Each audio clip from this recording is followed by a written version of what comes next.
ప్రార్థన చేసుకుందాం. మమ్మల్ని వ్యక్తిగా ప్రేమించిన మా ప్రియంగల పడవ తండ్రి, సర్వశక్తులైనటువంటి మా దేవ, సర్వాధికారి స్తోత్రాచుకుంటున్నాం. ప్రభా, వారి యొక్క వారంతో మమ్మల్ని కాపాడారు, భద్రపరిచారు, మిస్సని మాకు తోడుగా ఉంచారు, వెండి మమ్మల్ని నడిపించారు. స్తోత్రాచుకుంటున్నాం. ప్రభా, ఈ దినం ప్రభు దినము, మిమ్మల్ని ఆరాధించినటువంటి దినము. పరలోకంలో దేవదూత గణాలు, భూలోకంలో కూడా అనుకున్న ప్రజలతో కూడా కలిసి మేము కొద్దిమందిగా మిమ్మల్ని పాటల ద్వారా ఆరాధిస్తూ వచ్చాము. ప్రభా, ఈ ఆరాధనలో పాటల ద్వారా ఎంతమంది అయితే మిమ్మల్ని ఆరాధిస్తూ వచ్చారు, వారందరి బట్టి మీకు స్తోత్రాలు. ఇప్పుడు మా జీవ ఫలం కూడా మీకు అర్పించాలి.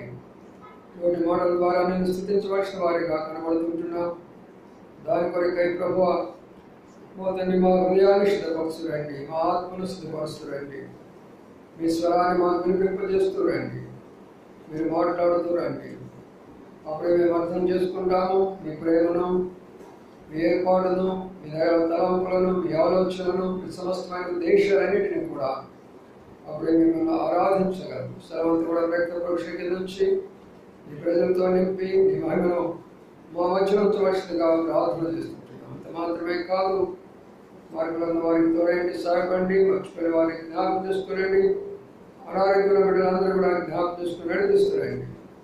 అలాగే హైదరాబాద్లోనూ ఆయా ప్రాంతాల్లో అందరి కొరకై మేము జ్ఞాపకం చేసుకుంటూ అందరితో మీ సరిదించవలసిందిగా వేడుకుంటూ మళ్ళీ ఆస్వాదించేందుకు అప్పగించుకుంటూ నిలపచ్చని కాసిన శక్తి, జ్ఞానం, బుద్ధి సమస్తం దయచేయవలసిందిగా వేడుకుంటూ పరిశుద్ధనామమున స్తుతించి ప్రార్థించి గణపరచి వేడుకుంటున్నాము తండ్రి. ఆమేన్. మనం ఆరాధనలో కూడా ఒక మాట చదువుకుందాం. యెషయా గ్రంథము 14వ అధ్యాయం. యెషయా గ్రంథము 14వ అధ్యాయం లేక 9వ అధ్యాయం. యెషయా గ్రంథము 9వ అధ్యాయము 6వ వచనం చదువుకుందాం. యెషయా 9:6 వచనాన్ని అందరితో చదువుకుందాం. ఏమైనా మనకు శిశువు పుట్టెను, మనం కుమారుడు పెంచుకోవడం, ఆయన మీద రాజ్యపాలనను, ఆశ్చర్యకరుడు, ఆలోచనకర్త, కరుణైన దేవుడు, నిత్యులకు తండ్రి, సమాధానకర్త, పేరుపట్టుకోవడం. చాలు లేఖన భాగాలను ప్రభాషణ నుంచి మన ఆరాధన కొరకై సిద్ధపరచును కాక. మన దినాల్లో క్రిస్మస్ గురించి అనేక విషయాలు మనం ప్రభు అంతా బోధిస్తూ ఉన్నాడు. వారు దినాలంతా కూడా వింటూనే వస్తూ ఉన్నాం. క్రిస్మస్ ఉన్న గొప్పతనం ఎంతటిదో ఒక్కొక్క చిన్న విషయాన్ని తీసుకొని ప్రభు అనేక సత్యాలు మనకు తెలియజేస్తూ ఉన్నాడు. నేను దాన్ని కూడా చీకటిలో ఉన్నవారు వెలుగులోకి వచ్చేదాని కొరకై ఆయన ఎలాగా వెలుగులో వచ్చాడో అనే విషయాన్ని కూడా మనం చూస్తూ వచ్చాం. కాబట్టి ప్రతిరోజు కూడా ప్రభు నూతన భారంగా మనతో మాట్లాడతాడు. ఆయన మనం గమనించి ఆయన మనం ఆరాధించాలి. ఆరాధన అనేది ప్రభు కోరుకున్నటువంటి ఒక శ్రేష్టమైనటువంటి యొక్క మరి ఆలోచన, లేక తలంపు, లేక కోరిక, లేక ఆశ. వీళ్ళరా ఆయన కోరికను మనం కాదనుకుంటేలాగు, ఆయన ఆలోచన మనం కాదనుకుంటేలాగు, ఆయన మన దగ్గర కోరేది డబ్బు కాదు, ఆస్తులు కాదు. ఆయన మన దగ్గర కోరేది ఒకటి హృదయము, రెండు ఆయన ఆరాధన. ఈ రెండిట్లో కానీ ప్రభు మనకు వస్తే ఇంకా మనకు లేనిదేం లేదు ఈ లోకంలో. అందుకని ఆ విషయాల గురించి మనము కొన్ని విషయాలు ఈరోజు మనం జ్ఞాపకం చేసుకోతున్నాం. ఆరాధనలో ప్రభు ఏమై ఉన్నాడో తెలుసుకోవాలి, ఆ తర్వాత మనం ఏమై ఉన్నామో తెలుసుకోవాలి. అప్పుడు మనం ప్రభుని ఆరాధిస్తాం. ఇక్కడ ఏలైనగా మనకు శిశువు పుట్టెను, నాకని రాయలేదు అక్కడ, క్రైస్తవులకని రాయాలి అక్కడ. మనకు అనగా అందరికీ, ఈ లోకంలో ఉన్న వారందరికీ కూడా ఒక శిశువుగా ఆయన పుడుతూ వచ్చాడు. రెండవదిగా కుమారుడు అనుగ్రహింపబడ్డాడు అని అన్నాడు. అంటే శిశువుగా ఉండి తాను ఏమి చేయలేకపోయినాడో కుమారుడుగా మారి ఆయన ఏమి చేయగలడో అందుకని కుమారుడు అని పేరు పెడతారు. మనం పుట్టినప్పుడు మన కుమారుడు అనుకుంటాం, కానీ అప్పుడు కుమారుడు కాడు, ఆ శిశువుగానే ఉంటాడు.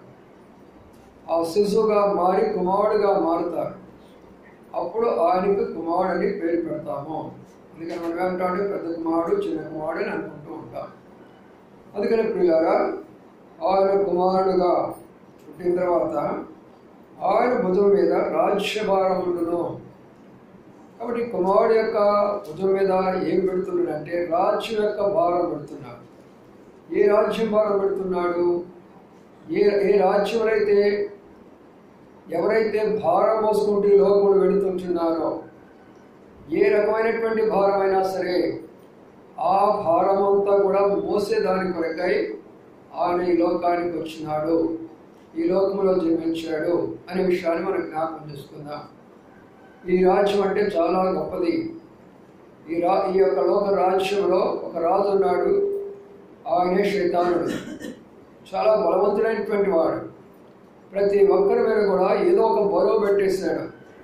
ఆ బరువుతోటి ప్రతి ఒక్కరు కూడా అణిగిపోతుంటున్నారు. ఆ కుటుంబము అణిగిపోతున్నది, ఆ సమాజం కూడా అణిగిపోతూ ఉంటున్నది.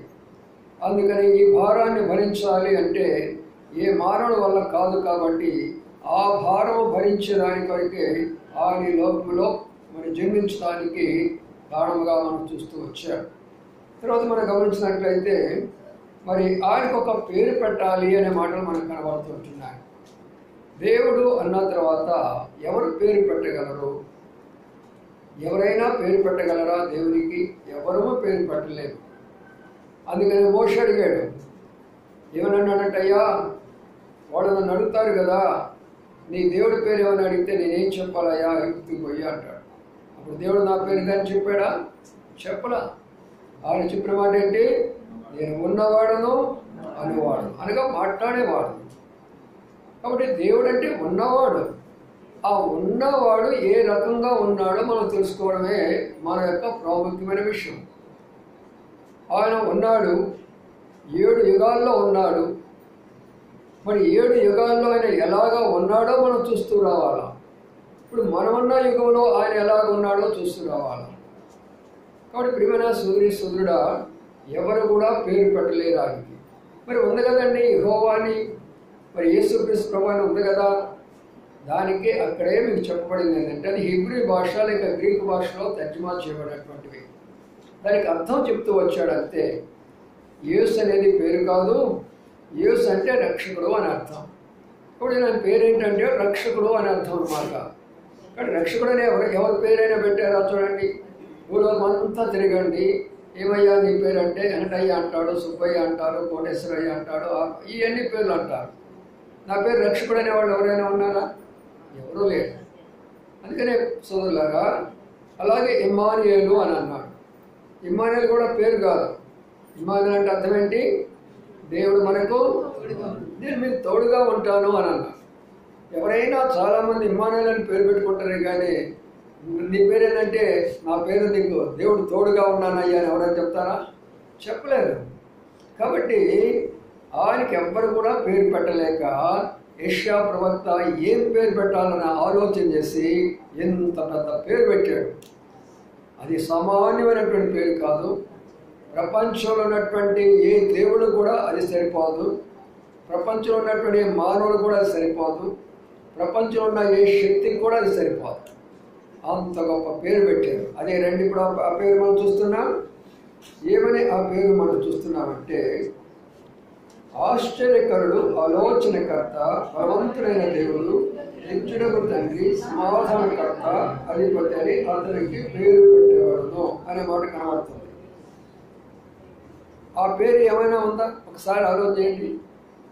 ఆయన పేరు ఏంటంటే ఆశ్చర్యం అంట, ఆయన పేరు ఏంటంటే ఆలోచన అంట, ఆయన పేరు ఏంటంటే బలం అంట, ఆయన పేరు ఏంటంటే నిత్యత్వం అంట, ఆయన పేరు ఏంటంటే తండ్రి అంట, ఆయన పేరంటే సమాధానకర్త అంట, ఆయన పేరంటే అధిపతి అంట.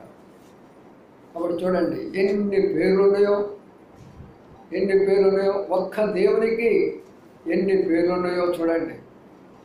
కాబట్టి ప్రియులారా, దేవునికి ఎవరు కూడా మనం పేర్లు పెట్టకూడదు, పెట్టలేము కూడా.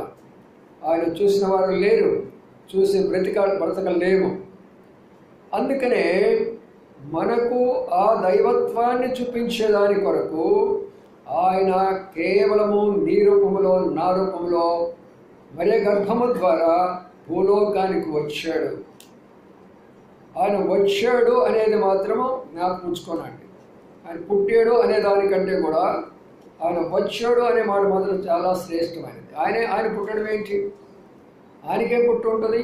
పుట్టుక లేనివాడు, చావు లేనటువంటి వాడు ఆయన వచ్చాడు. ఎక్కడి నుంచి వచ్చాడంటే పరలోకాన్ని నుంచి ప్రయాణం చేస్తూ భూలోకానికి వచ్చాడు. ఆయన మహిమా శరీరాన్ని విడిచిపెట్టేసి మానవ శరీర రూపాన్ని ధరించాడు. ఆయన కాబట్టి ఆల్రెడీ ఉన్నటువంటి ఆయన భూలోకానికి వచ్చాడు. ఆయన అంతేగాని ఆయన ఏదో జన్మించాడు క్రీస్తు జన్మ అనుకుంటాం, కానీ అది కాదు. అది వాస్తవ విషయం అంటే పరలోకాన్ని నుంచి భూలోకానికి దిగి వచ్చాడు ఆయన.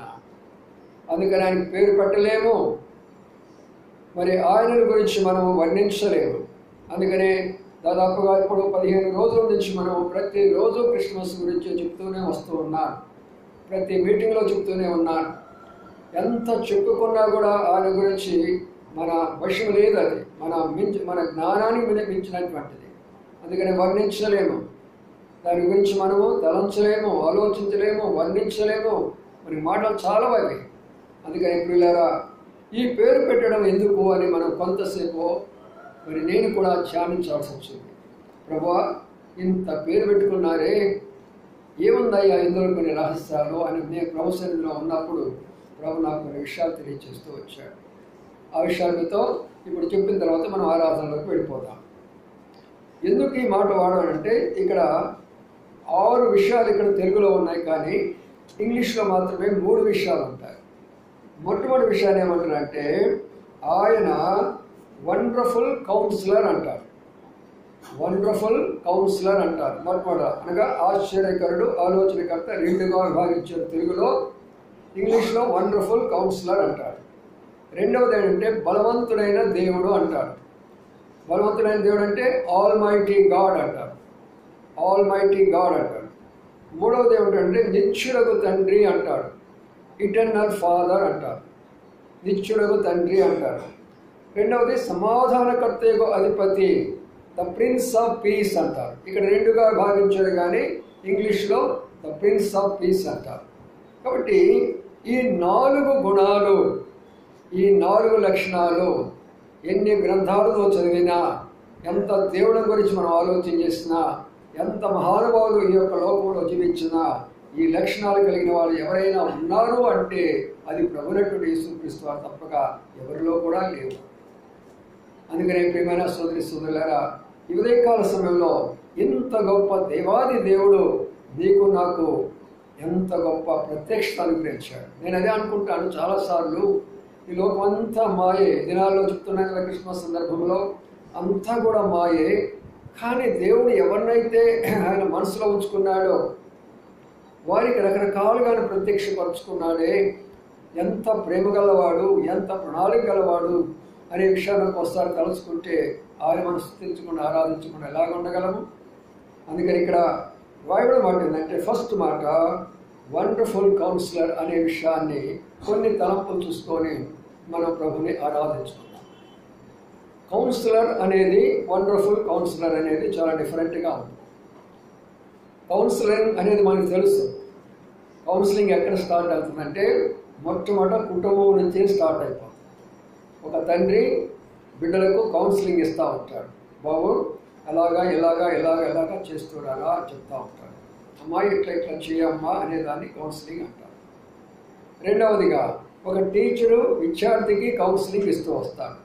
Teaching is different, counselling is different. అది అర్థం చేసుకోవడం మీరు. ఇప్పుడు ఒక టీచరు పాఠం చెప్పడం అనేది టీచింగ్ అంటారు. ఆ టీచింగ్ చేసిన తర్వాత కూడా తనకి జ్ఞాపకం రావటం లేదు, అర్థం కాలేనప్పుడు దగ్గర కూర్చోబెట్టుకొని ఇలాగ చేస్తే నీకు దానిలో నువ్వు సక్సెస్ అవుతావని చెప్తారు. దానిని కౌన్సిలింగ్ అంటారు. ఒక గురువుకి విద్యార్థికి ఉండేటటువంటి కౌన్సిలింగ్. అలాగే ఒక డాక్టర్ను ఒక పేషెంట్ డాక్టర్ దగ్గరికి పోయినప్పుడు మెడిసిన్ ఇవ్వడం కాదు, కానీ మెడిసిన్ ఇచ్చిన తర్వాత కౌన్సిలింగ్ చేస్తాడు. ఎప్పుడు పడుకోవాలా, ఎప్పుడు ఏం తినాలా, ఎప్పుడు పోవాలా, ఎక్కడికి ఏం చేయాలా, దానిని కౌన్సిలింగ్ అంటాడు. మెడిసిన్ ఏమో తగ్గిస్తుంది, అయితే కౌన్సిలింగ్ ఏమో నిన్ను సరైన మార్గంలోకి నడిపిస్తారు. కాబట్టి ప్రియులారా, ఇలాగ ప్రతి విషయము ఒక ఇంజనీర్ ఉన్నాడు అనుకోండి, మన వర్కర్స్కి లేక బిల్డర్స్కి వాళ్ళకి కౌన్సిలింగ్ ఇస్తూ ఉంటే దానిని బట్టి వాళ్ళు కడుతూ వస్తూ ఉంటారు. చూసారా, ఇప్పుడు మన పోలీస్ డిపార్ట్మెంట్ ఉంది. ఈ పోలీస్ డిపార్ట్మెంట్ కూడా ఏం చేస్తూ ఉంటారంటే దొంగలకి రకరకాలైన వ్యక్తులకి ఏం చేస్తారంటే వాళ్ళు కౌన్సిలింగ్ ఇస్తూ వస్తారు. ఇదంతా కూడా కౌన్సిలింగ్ అంటారు. అర్థమైంది? ఇప్పుడు కౌన్సిలింగ్ అంటే స్టూడెంట్స్ బాగా అర్థమవుతుంది. కాబట్టి కౌన్సిలింగ్ అంటే అది.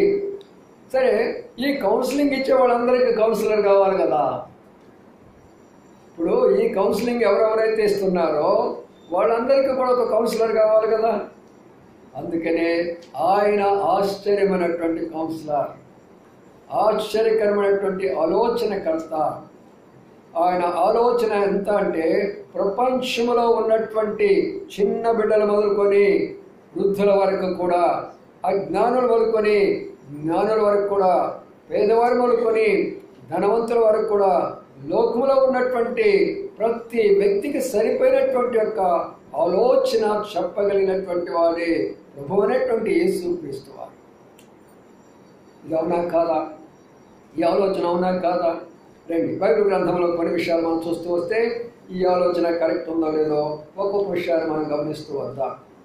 ఇక్కడ మనం గమనించినట్లయితే ముందు రక్షణ లేని వారి కొరకైనా ఒక ఆలోచన కొరకే మొట్టమొదటిగా చెప్తూ ఉంటున్నా. యోహాను సువార్త 4వ అధ్యాయం, యోహాను సువార్త 4వ అధ్యాయంలోకి వద్దాము. అక్కడ ఒక మాటను మనం జ్ఞాపకం చేస్తున్నాం. యోహాను సువార్త 4వ అధ్యాయం ఇక్కడ వచ్చినప్పుడు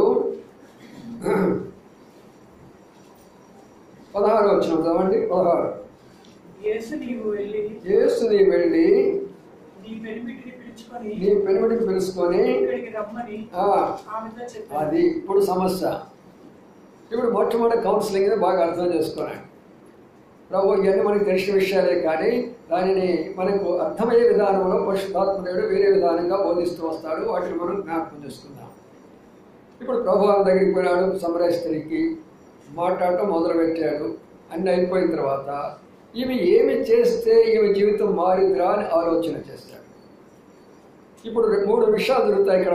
ఒక విషయం జ్ఞాపకం చేసుకున్నాను. అందులో మొట్టమొదటిగా ఒక ఆలోచన, రెండవదిగా కౌన్సిలింగు అనగా అదే ఆలోచన అంటారు. రెండవదిగా మనం ఒక అద్భుతాన్ని మనం చూస్తాము, ఒక ఆశ్చర్యమైన కార్యాన్ని మనం అక్కడ చూస్తాం అన్నమాట. కాబట్టి ఇక్కడ మనం గమనించేది ఏంటంటే ఆయన ఆమెను చూసి ఈమెకి ఎలాంటిది కౌన్సిలింగ్ ఇవ్వాలా. 5 భర్తలు ఉన్నారు ఈమెకి. ఈ 5 భర్తలతో కాపురం చేస్తూ వచ్చింది. మరి ఇలాంటి ఆమె పాపంలో ఉన్నది. మరి ఇలాంటి ఆమె చాలా మరి తప్పులో అపరాధాల్లో ఉన్నది. గ్రామంలో ఆమె మంచి పేరు లేదు. గ్రామానికి వీళ్ళని వెలివేసేసారు. వీళ్ళకి మరి ఎలాగ నేను ఏం చేస్తే వీళ్ళు మళ్ళీ దేవుని బిడ్డలు అవుతారు, ఏం చేస్తే వీళ్ళు మళ్ళీ దేవునికి దగ్గరకు వస్తారు, ఇవన్నీ కూడా ఆలోచన చేశాడు. అందుకనే ఆయన ఆలోచన, ఆశ్చర్యకరుడు ఆలోచన, ఆయన ఆలోచన విధానం చూడండి. ఇప్పుడు ఈమెను ఆయన డైరెక్ట్గా నేను చెప్పినట్టు సువార్త చెప్పొచ్చు. అమ్మ పాపాలు ఒప్పుకో, దేవుడిని క్షమిస్తాడు, ఇవన్నీ చెప్పొచ్చు కదా. చెప్పేసేసి నువ్వు పరలోక రాజ్యానికి వెళ్తావు, పదార్థాలు పాటించు అని ఏదో చెప్పొచ్చు ఆయన కూడా. ఆయన అలాగే చెప్పడంలా కౌన్సిలింగ్ ఇవ్వాలనుకున్నాడు. ఏమిటా కౌన్సిలింగ్ అంటే, నీ వెళ్ళి నీ భర్తను పిలుచుకొని రా అని అన్నాడు. అక్కడ పడింది సంగతి అంతా కూడా. అంటే దాని అర్థం ఏంటి? ఇప్పుడు భర్తను పిలుచుకుంటే ఇప్పుడు ఏం చేయాలి? ఇప్పుడు భర్తకి నిద్రకి కలిసి ఆయన కౌన్సిలింగ్ ఇవ్వాలి. చాలాసార్లు మన వాళ్ళు కొంతమంది పోలీస్ స్టేషన్కి వెళ్తారు. పోలీస్ స్టేషన్కి వెళితే అమ్మాయి ఏం చెప్తుంటే, నా భర్తను చాలా వేధిస్తున్నాడండి.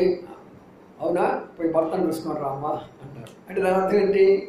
వాళ్ళిద్దరికి కూడా కౌన్సిలింగ్ ఇవ్వాలి. అందుకని ఏది వచ్చినా ఈ లోకంలో వాళ్ళు ఏది చేసినా బైబిల్లో ఉందని నేను రుజువుపరుస్తాను. అందుకే ప్రియులారా, బైబిల్ చాలా గొప్పది.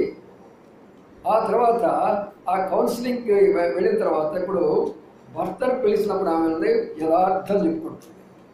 ఏమని చెప్తుంది? అయ్యా నాకు భర్త లేడయ్యా. అప్పుడు ప్రభు చెప్పాడు, నిజమే నీకు భర్త లేడన్నావు, కానీ నీకు ఇంతకుముందు 5 పెనిమిట్లు ఉన్నారా కాదా? అవునయ్యా ఉన్నారు.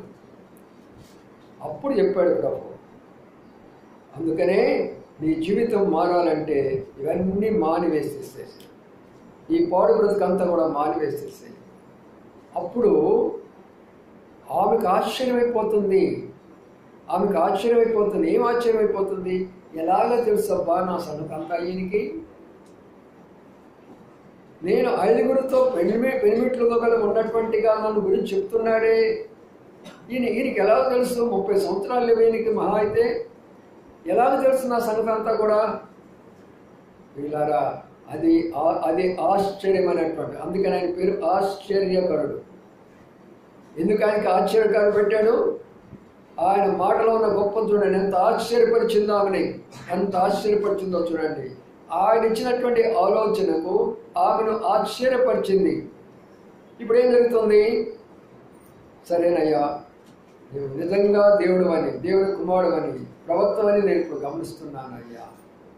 చూసారా ప్రభు ఎలాగో తను ప్రత్యక్షపరుచుకున్నాడో చూసారా? అంతటితో ఊరుకోలే, గ్రామస్తుల దగ్గరికి వెళ్ళి వాళ్ళందరికీ విషయం చెప్పింది. ఇదిగో ఒక ఆయన వచ్చాడు, నా బ్రతుకంతా చెప్పాడు, మీరు కూడా రండి. ఆమె ఏం చేసింది?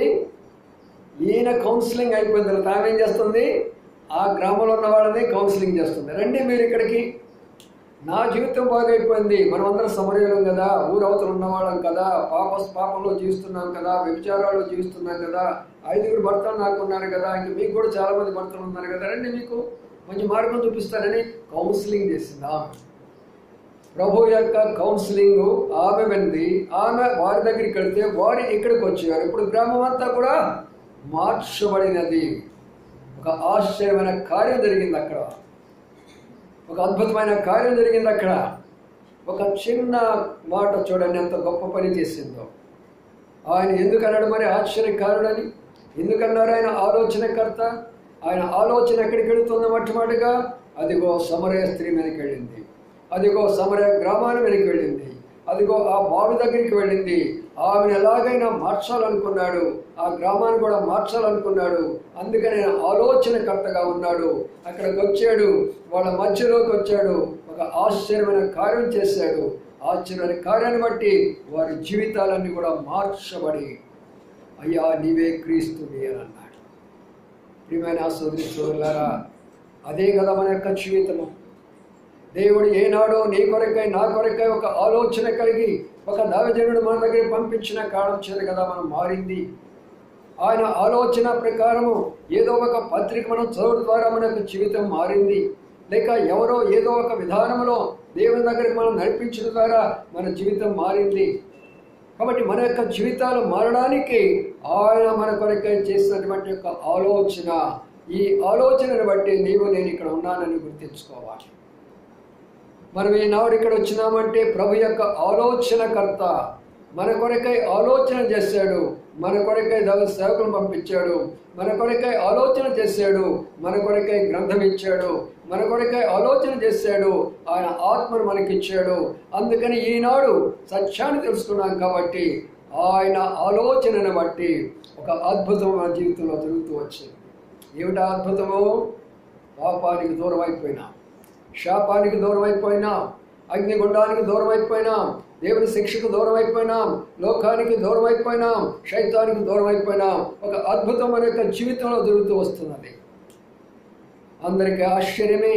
ఏమిట్రా, ఇంతమంది ఇంత త్రాగుబోతాడు ఇలాగ మారాడు, ఇంత దొంగతనం చేసి ఎలాగా మారిపోతుంది, ఇంత మోసగత్తే ఎలాగా మారిపోయింది, ఇలాంటి పాడుబడిన జీవితాలు ఎలాగా మారిపోయినవి అందరికీ ఆశ్చర్యం కలిగిస్తుంది. ప్రియమైన సోదరులారా, అందుకనే ఆయన యొక్క కౌన్సిలింగ్, ఆయన యొక్క మాట ఎంత గొప్పదంటే, ఆయన ఇచ్చినటువంటి యొక్క సలహా, ఆమెకి ఇచ్చిన సలహాను బట్టి ఆయన జీవితం మారింది, ఆమె కుటుంబం లేక ఆమె యొక్క గ్రామాన్ని కూడా మారడానికి అవకాశం వచ్చింది. అందుకనే మన ప్రభు వారి పేరు ఆశ్చర్యకరుడు, ఆలోచనకర్త. ఇది మొదటి విషయాన్ని అక్కడ చూద్దామండి. అదే యోహాను సువార్తలోకి వద్దాం. మరొక విషయాన్ని చూద్దాం. రెండో అధ్యాయంలోకి వద్దాము. చదవండి 5-6 వచనాలు. ఆయన తండ్రి పరిచారకులను చూచి ఆయన మీతో చెప్పునది చేయడని యూదుల శుద్ధీకరణాచార ప్రకారము 2-3 తూములు పట్టు 6 రాతి బాణలు అక్కడ ఉంచబడి ఉండేది. యేసు ఆ బాణలు నీళ్లతో నింపుడని వారితో చెప్పగా వారు వాటిని అంచుల మట్టుకు నింపిరి. అప్పుడు ఆయన వారితో, మీరిప్పుడు ముంచి విందు ప్రధాని యొక్క తీసుకొని కొండని చెప్పగా వారు తీసుకొని పోయి ఆ ద్రాక్షారసం ఎక్కడి నుండి వచ్చానో ఆ నీళ్లు ముంచి తీసుకొని పోయిన పరిచారకులకే తెలిసినది కానీ విందు ప్రధానికి తెలియకపోయింది. మాట చూడండి, ఇక్కడ కూడా ప్రభువు చేసినటువంటి మరి యొక్క ఆలోచన, ఆయన ఒక ఆశ్చర్యమైన కార్యము, ఆయన యొక్క కౌన్సిలింగ్ లేక ఆయన యొక్క సలహా చూడండి ఇక్కడ ఎలాగ ఉన్నదో. మనకి తెలిసిన విషయం అదంతా కూడా పెళ్లిలో చాలామంది వచ్చారు. అక్కడ ద్రాక్షరసం అయిపోయింది, ఏం చేయాలా, ఏం చేస్తే బాగుంటుంది? ఇక్కడ 2 విషయాలు జ్ఞాపకం ఉంచుకోనండి. లోకములో 2 రకాలైన ఆలోచన అంటాడు. కీర్తనాకారుడు అంటాడు మొదటి అధ్యాయంలో, దుష్టుల ఆలోచన చొప్పున నడవక. అంటే ఏంటిదని అర్థము? ఒక ఆలోచన ఈ లోకంలో జరుగుతూ ఉంటుంది. అది దుష్ట ఆలోచన, చెడ్డ ఆలోచన, మనకు హానికరం కలిగించేది, మనకు బాధ కలిగించేది, మనకు కష్టపెట్టేది, మనం నిత్యమైనటువంటి నరకానికి నడిపించినటువంటిది ఒక ఆలోచన దుష్టుడు చేస్తూ వస్తాడు. ఆ ఆలోచన ప్రకారం నడవకుండా ఉండే దాని కొరకై ప్రభు ఏం చేసిందంటే తన ఆలోచనను భూలోకానికి తీసుకొచ్చాడు. ఈ ఆలోచన ప్రకారము దుష్టుని యొక్క ఆలోచన నుంచి విడిపించేసి ఆయన ఆలోచనలోకి తీసుకొని వచ్చాడు. ఇక్కడ కూడా అదే జరుగుతుంటుంది. ఇక్కడ వీడేమనుకున్నారంటే, నాకేముందలే, నాకేంటి? ప్రియమైన సోదరులారా, ఇక్కడ చూడండి ప్రభు యొక్క ఆలోచన ఎంత గొప్పదో చూద్దానండి. వారు ఏమనుకుంటున్నారంటే, ఏముంది, నేను ప్రధాని, నా దగ్గర డబ్బు ఉంది, నేను అది చేయగలను, నేను ఇది చేయగలను, ఎన్నో రకాలుగా ఉంది. నేను అమ్మాయి ఉషా వాళ్ళ ఇంట్లో మీటింగ్ పెట్టాము. చాలా ఘనంగా ప్రభు జరిగించాడు. అనేక గ్రామాల నుంచి, అనేక ప్రాంతాల నుంచి వచ్చారు. దాదాపుగా ఆదివారం వచ్చినట్లుగా వచ్చారు జనసింహం అక్కడికి. చాలా చక్కగా వారికి అందించాం. కానీ ఆ మీటింగ్ జరిగించే ముందుకు 2 వారాల నుంచి అంకుల్ గారు ఎలాగ చేయాలా, ఎంతమంది వస్తారు, మీరు ప్రార్థన చేసి చెప్పండి, ఎట్లా చేయమంటారు, ఏమంటారని దేవుని యొక్క దైవ సేవకుల కొరకే, దేవుని యొక్క వాక్యం కొరకే ఎదురు చూస్తుంది. కాబట్టి అంత ఘనంగా దేవుడు జరిపిస్తూ వచ్చాడు. ఎంతోమంది చేతులెత్తి తీర్మానం చేసుకున్నారు. అంతకన్నా గొప్పదని వాళ్ళ నాన్నగారే చేయెత్తి తీర్మానం చేసుకున్నాడు. ఒక్క ఆత్మచాలు ప్రభు గాని కోరుకుంటే ప్రియులారా, ప్రియమైన సోదరులారా, ఆలోచన అంటే సామాన్య విషయం కాదు. అందుకనే ఆయన ఎందుకు ఆలోచనకర్తని పిలువబడుతూ వచ్చినాడంటే, ఇప్పుడు అక్కడ ఆ ప్రధానమంత్రి, ఆ యొక్క ప్రధాని, హిందూ ప్రధాని నాకేం తక్కువ అనుకున్నాడు. చాలాసార్లు మన జీవితంలో అదే అనుకుంటా, నాకేం తక్కువ, నాకు ఉద్యోగం ఉన్నది, నాకు 2 డబ్బు ఉన్నది, కావలసినంత మనుషులు ఉన్నారు, నాకేం తక్కువ అనుకుంటావు. నీవు అనుకోకుండానే నీ జీవితంలో తక్కువ వస్తున్నది. నీ కుటుంబంలో ఏదో ఒక తక్కువ అయిపోతుంది, నీ కుటుంబంలో ఏదో ఒక సమస్య వచ్చేసింది, లేకపోతే యొక్క జీవితంలో ఒక సమస్య వచ్చింది, మన ఉద్యోగులకు సమస్య వచ్చింది. మరి అలాంటి యొక్క సమస్యల్లో ఎవరి ఆలోచన మనం తీసుకుందాం? అందుకనే ప్రభు అన్నాడు, నేను నీ కొరకై భూలోకానికి ఆలోచనకర్తగా వచ్చాను కదా, నా ఆలోచన వెతికి తీసుకోకూడదు. అనేకుల యొక్క ఆలోచన, అనేకుల యొక్క సలహాను తీసుకుంటావే, మరి నా సలహా ఎందుకు తీసుకోకూడదు? మీరు కానీ నేను ఆలోచనకర్తగా నా సలహా తీసుకుంటే ఒక ఆశ్చర్యమైన కార్యం నీ జీవితంలో నేను చేస్తాను కదా, మరి ఎందుకు ఆ యొక్క నా ఆలోచన మీరు తీసుకోకూడదు? ప్రియమైన సోదరి సోదరులారా, అందుకని ఇక్కడ వాళ్ళ అమ్మగారు వచ్చారు. అమ్మగారు వచ్చేసి అయ్యా ద్రాక్షరస అయిపోయిందంటరా. ఆమె ఆలోచన కదా, ఆమె ఆలోచన ఏంటి? తొందరపడిపోతుంది. నువ్వు పని చేయ్యా, నువ్వు పని చేయంటే ఏమన్నాడు? అమ్మా నాతో నీకే పని, నా సమయం ఇంకా రాలేదు అంటే దాని అర్థం ఏంటంటే ప్రభువైనటువంటి యేసు క్రీస్తు వారి మధ్యలో ఉన్నారే కానీ ఆయన ప్రభువైనటువంటి యేసు క్రీస్తు అన్న సంగతి ఆ విందు ప్రధానికి కానీ ఆ విందుకు వచ్చిన వారికి కానీ ఎవరికీ తెలియదు. మనలాంటి ఒక ఆయనే కదా ఆయన వచ్చి కూర్చున్నాడు అక్కడ. కాకపోతే బోధ చేస్తూ ఉంటాడు, ఇక్కడక్కడ తిరిగి బోధ చేస్తూ ఉంటాడు. ఆయన ఏంటంటే ఆయన ఉన్న పెద్ద ప్రత్యేకత ఏంటి? మనం కుర్చీలో కూర్చున్నాం, ఆయన కుర్చీలో కూర్చున్నాం. ఏంది ఆయన ప్రత్యేకత? అందుకనే ప్రియమైన సోదరి సోదరులారా, ప్రభువు ఏంటో చాలామంది జీవితాల్లో అంగీకరిస్తారు కానీ ఆయన ఏంటో తెలియదు వాళ్ళకి. వారి కుటుంబంలో ఆయన ఏం చేస్తున్నాడో వారికి తెలియదు, వారి సంఘాల్లో ఆయన ఏం చేస్తున్నాడో వారికి తెలియదు. అందుకని వాళ్ళ అమ్మగారితో చెప్తున్నాడు, అమ్మా నువ్వు మౌనంగా ఉండు, నువ్వు మౌనంగా ఉండు, నా సమయం ఇంకా రాలేదు, నువ్వు తొందరపడి కాకు నన్ను. ఇక్కడ ప్రజలు నేనెవరో తెలుసుకోవాలి, నేను ఒక ఆలోచనకర్త అని వాళ్ళు తెలుసుకోవాలి, నేను ఒక ఆశ్చర్యకరుడని ఆయన వాళ్ళు తెలుసుకోవాలి, నేను బలవంతుడైనటువంటి దేవుడని వాళ్ళు తెలుసుకోవాలి, నేను సమాధానకర్త అని వాళ్ళకి తెలుసుకోవాలి. అందుకొరకే నువ్వేం చేస్తావో కొంచెం నెమ్మది ఉండు తల్లి. ప్రియమైన సోదరి సోదరులారా, ఆలోచన చాలా శ్రేష్టమైనటువంటిది. ప్రభు ఉన్నాడు. అప్పుడు వాళ్ళు పరిచారకులు పిలిచాడు. పరిచారకులు పిలిచి ఒక మాట అంటున్నాడు, అక్కడ ఉన్న రాతి బాణంతో నీళ్లతో నింపు అని అన్నాడు. అది ఆయన ఇచ్చిన ఆలోచన. బాగా అర్థం చేసుకోండి చక్కగా. ఆలోచన అంటే ఏమిటనేది, బోధ వేరు, కౌన్సిలింగ్ వేరు. కౌన్సిలింగ్ అంటే మనం ఎప్పుడైతే చేసుకోలేకపోతుంటామో, అటు ఇటు ఏమి కాకుండా బాధపడుతుంటామో, అప్పుడు మనకు ఒక మార్గదర్శిగా చెప్పేటటువంటి ఒక మాటలను కౌన్సిలింగ్ అంటారు. అందుకనే ఒక సమస్య వచ్చినప్పుడు ముందుకెళ్ళలేకపోతున్నాం, వెనకెళ్ళలేకపోతున్నాం. ఆ సమయంలో మనకి ఏం చేయాలా? ఆ సమస్య కొరకై మనము దేవుడు మనకు ఒక కౌన్సిలింగ్ ఇస్తాడు. ఈ కౌన్సిలింగ్ అనేటటువంటిది, లేక ఈ ఆలోచన అనేటటువంటిది, ఒకటి నీవు ఆత్మీయంగా ఎదిగంత స్థాయిలోకి వస్తే డైరెక్ట్గా దేవుని వాక్యంతో నీతో మాట్లాడి నీకు కౌన్సిలింగ్ ఇస్తాడు. అంత స్థాయిలో నువ్వు లేకపోయినప్పుడు దైవ సేవకుల దగ్గరికి వస్తే వారు ప్రార్థనాపూర్వకంగా నీకు కౌన్సిలింగ్ ఇచ్చి నీ యొక్క ఆలోచన ద్వారా నడిపిస్తారు నీకు. అందుకనే ప్రియమైన సోదరి సోదరులరా, రెండో విషయాన్ని మనం ఇక్కడ గమనించినట్లయితే అక్కడ ఆయన ఒక మాట మాత్రమే చెప్పాడు, ఈ పని చేయమని చెప్పాడు. పని చేయమని చెప్తే ఇప్పుడు వారికి ఒక ఆలోచన వస్తుంది కదా, ఏమిటినా ద్రాక్ష రాసిపోతే నీళ్లు తీసుకొని నీళ్ళ పెట్టమంటున్నా అనుకోవచ్చు కదా వాళ్ళు. అలాగ అనుకోలే వాళ్ళు. కాబట్టి చాలాసార్లు ప్రభు నీతో మాట్లాడినప్పుడు నీ ఆలోచన అక్కడ పెడుతున్నావు, అందుకని అక్కడ కార్యరూపణ మనం చూడలేకపోతుంటున్నాం. ప్రభు ఇచ్చాడు, ఈ కౌన్సిలింగ్ ప్రభు ఇస్తున్నాడు, లేక ఈ ఆలోచన ప్రభు దాసుడు చెప్తున్నాడు, వాక్యము నా కొరకై ఈ యొక్క సలహా ఇస్తున్నాడు. కాబట్టి నేను ఇప్పుడు ఏం చేయాలా? నా సలహా అయినా నా ఆలోచన అయినా ఇప్పుడు నేను ఏం చేయాలా? దానికి నేను విధేయుడు కావాలా? విధేయుడు అయినప్పుడే అక్కడ ఒక ఆశ్చర్యమైన కార్యం జరుగుతుందనే విషయాన్ని ఇక్కడ మనం చూస్తూ ఉంటున్నాం. చూసారా పిల్లరా, ఒక ఇంటిలో రోజు కొట్లాటే ఉండేదంట. భార్య భర్తలకు రోజు కొట్లాట ఉంటుందంట.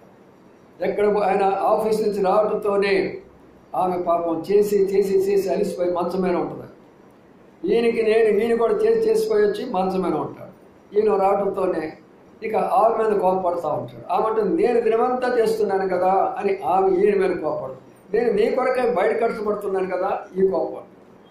ఇద్దరు ప్రార్థన పోయేవాళ్లే, ఇద్దరు చర్చికి పోయేవాళ్లే, రోజు తగాదులే. అప్పుడు ఒక రోజు వెళ్ళి పాస్టర్ గారి దగ్గరికి వెళ్ళి అడిగాను, మా ఆయన వస్తాడు, రోజు తిడతానే ఉంటాడు, మందిరానికి వస్తాడు కానీ రోజు తిడతానే ఉంటాడు, ఏం చేయమంటావు అయ్యా? దైవసేవకులారా మీరు ఒక మాట చెప్పండి, నాకు ఏం చెబితే బాగుంటుందని. ఆయన ఆలోచన చేసి ఒక చక్కని సలహా ఇచ్చాడు. ఏం లేదమ్మా, మీకు ఒక ప్రార్థన చేసి వాటర్ బాటిల్ నేను ఇస్తాను. అర్థంగా అందరూ అర్థం చేసుకోండి. ఈ వాటర్ బాటిల్ని వెళ్ళేసి ఆయన వచ్చిన వెంటనే నువ్వేం చేస్తావంటే బాగా తాగి ఒక బాగా నోటి నిండా నీళ్ళు పోసుకో. ఆయన నోటి నిండా పోసుకొని వచ్చిన వెంటనే నీకు మంచినీళ్ళు ఇచ్చేసి, ఇంకా ఏం చెప్పినా కూడా గంట సేపు నువ్వు మాట్లాడకూడదు, అది పనిచేయదు. ఆ నోట్లోనే నీళ్ళు ఉంచుకో. ఆయనకి టీ తీసుకొచ్చి అక్కడ పెట్టు. ఆయన ఏం చెప్తాడో ఆ గంట సేపు అవన్నీ చేస్తా ఉన్నావు. నోట్లో నుంచి మాత్రం నీళ్లు బయటకు రాకూడదు. నీళ్ళు వచ్చిందంటే మాత్రం ఏమవుతుంది, కష్టం వస్తుంది నీకు అని. నీళ్ళే కదా, ఏం పెద్ద ఏమన్నా మెడిసిన్ ఆగేదానికి ఉంది. ఆయన రావటం ఆఫీస్ నుంచి నోట్లో పోసుకోవటం, ఆయన చెప్పిందల్లా చేస్తా ఉంది. అప్పుడు భర్తకు ఆశ్చర్యపోయింది. అరే ఏంటి నీకు చాలా మార్పు వచ్చేసింది, ఎప్పుడు ఒక్క మాట కూడా నాకు వ్యతిరేకంగా చెప్పడం లేదే అని అన్న. అవునా? అప్పటి నుంచి భర్త ఏం చేయడంటే ఎక్కువగా ప్రేమించడం మొదలుపెట్టాడు, ఎక్కువగా సహాయం చేయడం మొదలుపెట్టాడు, తనకు తోడుకొండటం మొదలుపెట్టాడు. ప్రియులారా, వాళ్ళిద్దరికీ మంచిగా రావడానికి కారణం ఏంటంటే ఏం చెప్పండి, నీళ్ళే. ఇప్పుడు ఒకవేళ ఆమె కానీ ఏంటి నీళ్లు తాగమంటున్నాడు ఈయన పాస్టర్ గారేమో బుర్ర పని చేయట్లేదా పాస్టర్ గారికి అంటే కుటుంబం కట్టబడేదేనా? చూసారా? కాబట్టి చాలా సందర్భాల్లో మనము దేవుని యొక్క సేవకుల మాట వినము, దేవుని వాక్యానికి లోబడం. అందుకని అక్కడ సమాధానం ఉండదు, అక్కడ ఒక ఆశ్చర్యమైన కార్యం జరగదు, అక్కడ మీరు ఆలోచన తీసుకోరు. అందుకే ప్రభు పెట్టాడు పేరు. నా పేరేమనుకుంటున్నానంటే నేను ఆశ్చర్యకరుడిని, ఆశ్చర్యమైన కార్యాలు చేస్తాను, నేను ఆలోచనకర్తను, మీకు ఒక ఆలోచన ఇస్తాను, నేను బలవంతులైనటువంటి దేవుడును, అక్కడ నేను దేవుడిగా రుజువుపరుచుకుంటాను, సమాధానం లేని దగ్గర సమాధానం తీసుకొస్తానని ఆ పేరు పెట్టుకున్నాడు ఆయన. అందుకని నా ప్రియమైన సోదరి సోదరులారా, ఉదయకాలం ప్రభుని ఆరాధించు మునుపు, ప్రభువా సమరయ స్త్రీ వలె నా జీవితం మార్చినందుకు నీకు వందనాలయ్యా. ఆ వివాహంలో ఉన్నటువంటి కొదువు తీర్చిన రీతిగా నా జీవితంలో, నా కుటుంబంలో, నా బిడ్డలకు, నా ఆరోగ్యంలో, నా సమస్తమైనటువంటి కార్యాల్లో ఆ యొక్క లోటులు లోపాలన్నీ కూడా నీవు తొలగిస్తూ వస్తున్నావు ప్రభువా. అందును బట్టి నీకు వందనాలని ప్రభువుకి మనం స్తుతించి ఆరాధించవలసిన వారిగా కనబడుతూ వచ్చినారు. మూడో దానికి పోదాం రండి. మూడో ఆలోచన ఆయన ఎక్కడ చెప్పాడో ఎలా చెప్పాడో చూద్దాం రండి. ఇక్కడ మరి మార్క్స్ వార్తలోకి వద్దాం. మార్క్స్ వార్తలోకి వస్తే అక్కడ ఒక ఆలోచన మనం చూద్దాం. మార్క్స్ వార్తలో ప్రభు యొక్క ఆలోచన గురించి ఇక్కడ మన యొక్క తలంపును చూసుకుందాం. ఆరాధ్యాలు మార్క్స్ వార్త ఆరాధ్యంలోకి వద్దాం.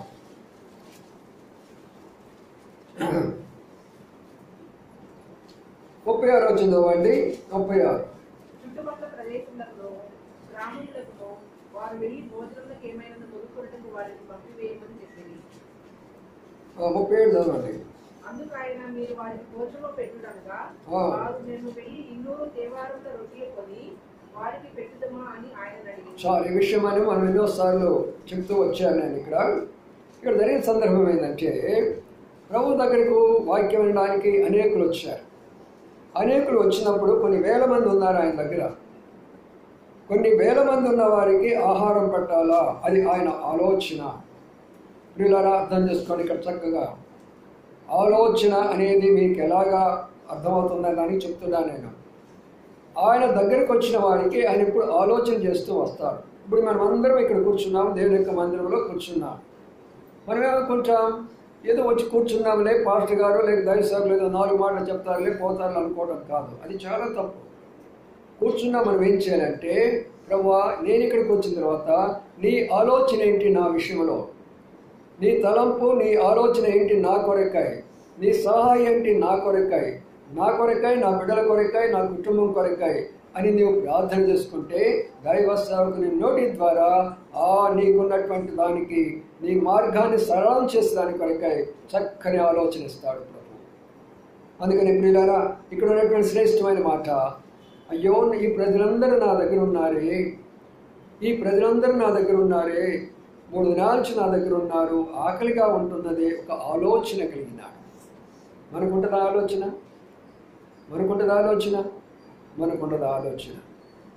మనకి ఎంతవరకు ఆలోచన? మన గురించిన ఆలోచనే, ఇతరుల గురించినటువంటి ఆలోచన మనకు ఉండదు.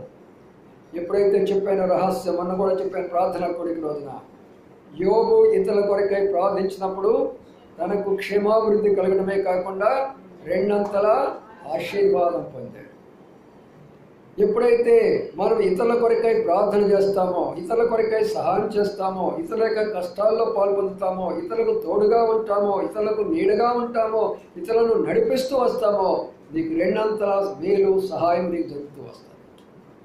అందుకని ప్రియమైన సోదరి సోదరులారా, ఇక్కడ ఉన్నటువంటి శ్రేష్టమైనటువంటి తలపు ఏంటంటే ఆయన వారి ఆకలి గురించి ఆలోచన చేసి ఇప్పుడు వాళ్ళకి ఒక కౌన్సిలింగ్ అలానే ఒక సలహా ఇవ్వాలని కోరుతున్నాడు. శిష్యులు పిలిచినాడు. పిలిచి వీళ్ళకి మరి ఇన్ని దినాలు మన దగ్గర ఉన్నారు కదా, వారికి భోజనం పెట్టాలి కదా అన్నాడు. వాళ్ళు ఏమన్నారు?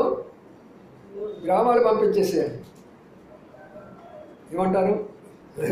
గ్రామానికి పంపించేసేయండి ప్రభా. వాళ్ళ దగ్గరికి వెళ్ళి గ్రామాల్లో కొనుక్కొని వస్తారు సాయంకాలం. చూసారా, బాక్సింగ్ గారు కాన్వకేషన్ పెట్టినప్పుడు వేలాది మంది ప్రజలు వచ్చేవారు. ఆ వేలాది ప్రజలకు ఉదయకాలం చక్కని మరి ఆహారం పెట్టేవాడు. మధ్యాహ్నం చాలా శ్రేష్టమైన ఆహారం పెట్టేవాడు. రాత్రికి ఇంకా శ్రేష్టమైన, మీకు తెలియదేమో అప్పుడు, ఇప్పుడున్న జనరేషన్ కాదులే, ఆ జనరేషన్ తెలుస్తుంది. నెల్లూరు మొలకొలుకులు అంటే చాలా శ్రేష్టమైన బియ్యం. నెల్లూరు మొలకొలుకులు బియ్యం అంటే చాలా శ్రేష్టము, చాలా రుచికరంగా ఉంటాయి, సన్నగా ఉంటాయి. చాలా అందరూ కూడా ప్రతి ఒక్కరు కోరుకుంటారు నెల్లూరు మొలకొలుకులు అనేటటువంటి. అలాంటి శ్రేష్టమైన భోజనం పెట్టేవాడు బాక్సింగ్ గారు. వీడితో ఒక సలహా ఇచ్చేవాడు. ఏమని సలహా ఇచ్చేవాడు తెలిసిన? మీరు కానీ ఈ ఆహారంతో తృప్తి కాకుండా దగ్గరే వాటర్ ఉందని ఆ బజ్జీలు, ఈ బజ్జీలు, ఈ దోశలు, ఈ అన్ని కానీ మీరు తిన్నారంటే మీకు తర్వాత బాధ కలుగుతుందని చెప్పేవాడు కాన్వకేషన్లో. కొంతమంది తిన్న తర్వాత ఏముందిలేనా, ఎడగొడ తిన్నామలే, ఆడగొడ తిన్నామని వెళ్ళి కొంతమంది తినేసి వచ్చారు. వచ్చిన తర్వాత ఒక ఆయన చెప్పినట్టు సంగతి మేము దీంతో చెప్తున్నాను. అన్న కడుపులో నొప్పిగా ఉందన్నా అన్నాడు. ఏమైందిరా అంటే భోజనం చేసామన్నా అన్నారు. మరి భోజనం చేసిన తర్వాత బాగానే ఉందన్నాను. సాయంకాలము అలవాటైంది కదన్నా, కొంచెం బజ్జీలు తిని వచ్చానన్నా. చూసారా పిల్లరా, సాయంకాలం బజ్జీలు తిని కడుపు నొప్పి తెచ్చుకోవడం. దేవుని యొక్క బిడ్డల యొక్క సలహా, దేవుని యొక్క సలహా చాలా ఆరోగ్యకరమైనటువంటి. అందుకనే వాళ్ళు చెప్పినటువంటి సలహా మనం పాటించకూడదు. ఇక్కడ శిష్యులైన కూడా తప్పు సలహాలు ఇచ్చేవాళ్ళు చాలామంది ఉన్నారు ఈనాడు. దైవ సేవకులై తప్పు మార్గంలో నడిపించే సేవకులు చాలామంది ఉన్నారు. వారి సలహాలు మనం తీసుకోకూడదు, వారి ఆలోచనలు మనం తీసుకోకూడదు. అది మనం తప్పు మార్గంలోకి నడిపిస్తూ వస్తూ ఉంటుంది. అందుకనే ప్రియమైన సోదరి సోదరులారా, ప్రభువు ఇచ్చే సలహా ఎంత చక్కగా ఉన్నదో చూడండి. ప్రభు ఇచ్చినటువంటి సలహా ఏంటంటే మీరే వారికి భోజనం పెట్టుడి. అది ఆయన యొక్క సలహా. మీరే వారికి ఆయనకి భోజనం పెట్టుడి. చాలా సంవత్సరాల క్రిందట ఒక యవనస్తురాలు దేవుని కొరక చాలా ఆసక్తి కలిగినటువంటి బిడ్డ, దేవుని పనుల కొరక చాలా ఆసక్తి కలిగినటువంటి బిడ్డ, దేవుని కార్యాలు చేయాలనేంత ఆసక్తి కలిగినటువంటి ఆ అమ్మాయికి అనుకోకుండా సడన్గా శైతాను భయంకరమైనటువంటి రోగం తీసుకొచ్చి పెట్టింది. ఎంత రోగం తీసుకొచ్చి పెట్టిందంటే ఇక లేవలేని పరిస్థితుల్లో మంచంలో పడిపోయింది ఆ బిడ్డ. యవన కాలంలో మంచంలో లేవలేకపోయింది. డాక్టర్ దగ్గరికి పోతే మేమేం చేయలేమంటున్నారు. అమ్మ నీ రోగం అలాంటిది, మేము వల్ల కాదు, నువ్వు జీవితం అంతా ఎలాగ ఉండాలి అని అంటుంది. చాలా బాధపడుతుంది, చాలా దిగులు పడుతుంది, చాలా చింతపడుతుంది, చాలా వేదన పడుతుంది. ఏమి చేయాలో అర్థం కాని పరిస్థితిలో తన భారం అంతా కూడా ఏడుస్తూ ప్రార్థన చేసుకునేదంట. ఏమని ప్రార్థన చేసుకునేదంట? అయ్యా, నేను నీ కొరకే బ్రతకాలనుకున్నాను, నేను నీ కొరకే జీవించాలనుకున్నాను, నేను నీ పనులు చేయాలనుకున్నాను, కానీ ఏమి చేయలేకుండా ఇలాగ పడిపోయినాను. అయ్యా ప్రభువా, నన్ను దయచూపించాలి. ఏడ్చుకుంటూ మంచంలో ఉందంట యవన బిడ్డ. దేవుడు దాసునితో మాట్లాడాడు. ఫలానా ఇంటికి వెళ్ళు, ఎంతో కన్నీరుతుంది, ఆ బిడ్డకు ప్రార్థన చేసి రమ్మని అక్కడికి వెళ్ళాడట. అక్కడికి వెళ్ళిన తర్వాత అమ్మాయి మంచంలో ఉంది, చాలా కన్నీరుతో ఉంది, చాలా మంచి ఆత్మీయపరురాలు, సంఘంలో యాక్టివ్గా పనిచేసిన అమ్మాయి. సడన్గా రోగం వచ్చింది, మంచం పాలైపోయింది, లేవలేని స్థితి వచ్చింది. అప్పుడు ఆయన ప్రార్థన చేసినప్పుడు దేవుడు ఒక మంచి తలంపు దైవ సేవకుడికి ఇచ్చాడు. ఏం చెప్పాడంటే, అమ్మా ఇది ఒక పని చేయి. ఆ అమ్మాయి చెప్పింది ఏంటంటే, ఆ దైవ సేవకుడికి, అన్నయ్య గారు నేను ఎంతో సేవ చేయాలనుకున్నాను, ఎన్నో ఆత్మను రక్షించాలనుకున్నాను, ప్రభు కొరకై ఎంతో సమర్పించుకోవాలనుకున్నాను. అది సడన్గా నా పరిస్థితి ఇలాగ అయిపోయింది, నేనేం చేయాలో నాకు అర్థం కాలేదు, నా ఆరోగ్యం గురించి నాకు బాధ కాదు, కానీ మా గ్రామంలో అంతా కూడా అంతా త్రాగుబోతులే, అంతా వ్యభిచారులే, అందరూ దొంగలే, వీళ్ళందరూ మార్చాలని నాకు ఎంతో బాధగా ఉంది, కానీ బయటికి లేవలేని పరిస్థితి ఉంది అన్నయ్య గారు. అప్పుడు ఆయన చెప్పినటువంటి ఒక చిన్న మాట ఏంటంటే, నువ్వు పని చేయమ్మా, ఒక తెల్ల పేపర్ తీసుకో, నీకు తెలిసిన వాళ్ళ పేర్లల్లా రాసుకో, నీకు తెలిసిన వాళ్ళ పేర్లల్లా రాసుకో. అంటే నీ గ్రామంలో ఎవరు రౌడీలు ఉన్నారో, ఎవరు దొంగలుగా ఉన్నారో, ఎవరు మోసగాళ్ళుగా ఉన్నారో, ఎవరు విచారులుగా ఉన్నారో, ఎవరు విగ్రహారాధుల పేరు రాసుకో. మంచం నుండి ప్రార్థన చేసుకో. రోజు వాళ్ళ కొరకే విజ్ఞాపన చేస్తురా, రోజు వారి కొరకై కన్నీరు కారుస్తురా. ఒక చిన్న కౌన్సిలింగ్ ఇచ్చారు, ఒక సలహా ఇచ్చేసారు అంతే. ఆ అమ్మాయి రాసుకొని ప్రతిరోజు కన్నీరు పెట్టి ప్రార్థిస్తే గ్రామం అంతా ఒక్కసారిగా కదిలింది. గ్రామం అంతా మారుమనసు పొందడం మొదలుపెట్టేశారు, విగ్రహారాధన విడిచిపెట్టేశారు, వ్యభిచారులు మారిపోతున్నారు, త్రాగుబోతులు మారిపోతున్నారు. ఏమిట్రా ఈ రహస్యమో అందరూ పాస్టర్ గారి దగ్గరికి వస్తున్నారు. అప్పుడు అన్నాడు, నేనెప్పుడు మీకెప్పుడు వాక్యం చెప్పానయ్యా, నేనెప్పుడు రమ్మన్న సంఘానికి, నేనెప్పుడు మీకు సువార్త చెప్పాను, మీరు నా దగ్గరికి వస్తున్నారు, అయ్యా మీరు పాస్టర్ గారు కదా, ఎందుకో మేము ఇట్లా మీ దగ్గర రావాలనిపిస్తున్నాను అన్నాడు. అప్పుడు మళ్ళీ ఈయన ఆ అమ్మాయి దగ్గరికి విజిటింగ్కి వెళితే ఒక పెద్ద లిస్ట్ ఉంది అక్కడ. ఆ లిస్టులో పేర్లన్నీ ఉన్నాయి. అప్పుడు చెప్పాడు, అయ్యా మీరు చెప్పిన ప్రకారం వీళ్ళందరి కొరకే నేను ప్రార్థన చేశాను. ఎంతమంది రక్షించుకున్నారు? ఎంతమంది రక్షించారు? గ్రామాన్ని రక్షించారు ప్రార్థన ద్వారా. లేవలేనటువంటి అమ్మాయి జరిగినటువంటి సందర్భం ఇది నేను చెప్తున్నాను మీకు పిల్లరా. అందుకనే ఆశ్చర్యమైన కార్యం చేసినటువంటి ఆయన ఆలోచనకర్త ఇచ్చినటువంటి ఆయన ఆలోచన ఇచ్చి ఆశ్చర్యమైన కార్యం చేసి బలవంతులైన దేవుడిగా నిరూపించుకుంటాడు. అందుకని ఇక్కడ ఆ సందర్భం జరుగుతూ వచ్చింది. మీ దగ్గర ఏముందో తీసుకురమ్మన్నప్పుడు ఒక చిన్న బాలుడు ఇచ్చినటువంటి యొక్క ఆహారం ఎంతమంది సరిపోయింది? వేలాది మంది ప్రజలకు పెట్టేస్తారు. కాబట్టి మనం ఏమనుకుంటాం,